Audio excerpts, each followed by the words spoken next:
All right, hey, good afternoon. So on watercolor paper with 5 objects, here I have 5 bottles, 1, 2, 3, 4, 5. I'm going to have you take your marker and use heavily weighted lines pretty extensively. That means to extend their use throughout the design. So you see me putting my finger down in all the areas, top to bottom, left to right, where I've used some of those heavier lines. Use those heavier lines not only to define your forms, but also to go back in and maybe break up the surface. So I'm going to go ahead and do a movement going across that way, another movement, maybe a thinner line this way. This will further subdivide the surface so that I can then maybe halfway across here and then another one to duplicate that same movement there. You can pick any 5 objects you want. You don't have to stay with this horizontal movement back and forth like I'm doing right now, although I will say that is kind of nice for me. Go that way. And I see that having put maybe 1, 2, 3, 4, 5, 6 horizontal lines along with my other verticals, I kind of broke the surface up into a lot of small areas. And I'm going to go back in with a very limited palette of color and add color to some of these. Now again, I'm working on watercolor paper. I've done my planning first in pencil and then in marker, okay? Should I have made a mistake, I can work on the back. It looks like I may have started something on the back in pencil that I didn't like, so I flipped it over into the other side of the paper. The paper wasn't in great shape. There were some marks on it. I can still use it. It's not a big deal. And now I'm ready to do my painting. Now in this case, this is monochromatic, so I'm only going to use a single color, a single hue, and that is red in this case, plus black, plus white. And I put a couple of additional wells of white down because I tend to use more white than I do either the red or the black, okay? And I'm going to mix these colors. Maybe I might start off with red by itself, maybe black by itself, maybe white by itself, but then here in this central well, and then in these other ones, I can do some mixing. Now, just like watercolor painting, I'm going to use a watercolor brush, towel. Here's my water, right-handed, right side, everything available to me.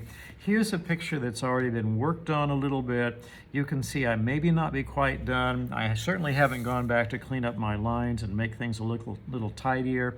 But let's say I wanted to use a little bit of white and a little bit of red. So I'm going to go ahead and get some of my red over here.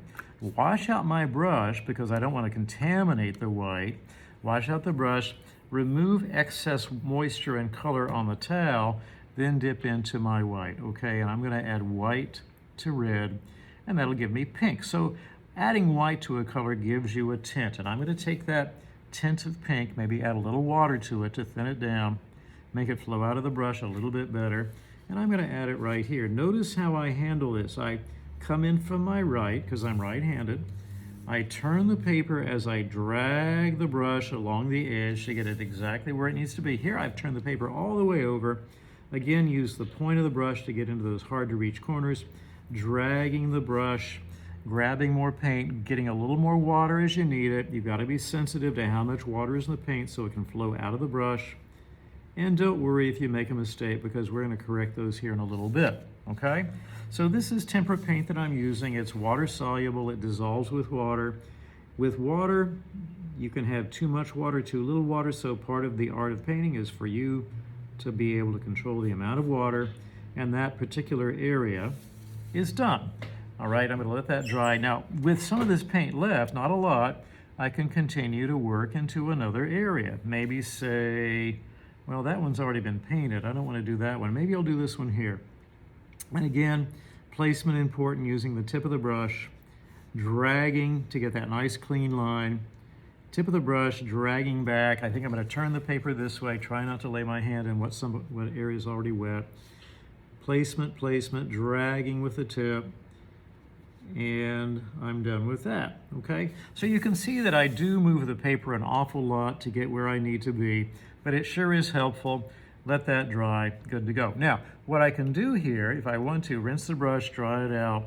Don't have to get all the color out because I'm going to go in for some black.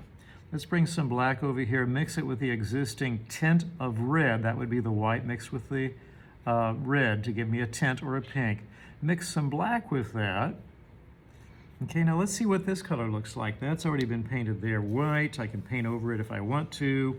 Let me come back over here. I'm going to go ahead and put this mixture of white and red and black down.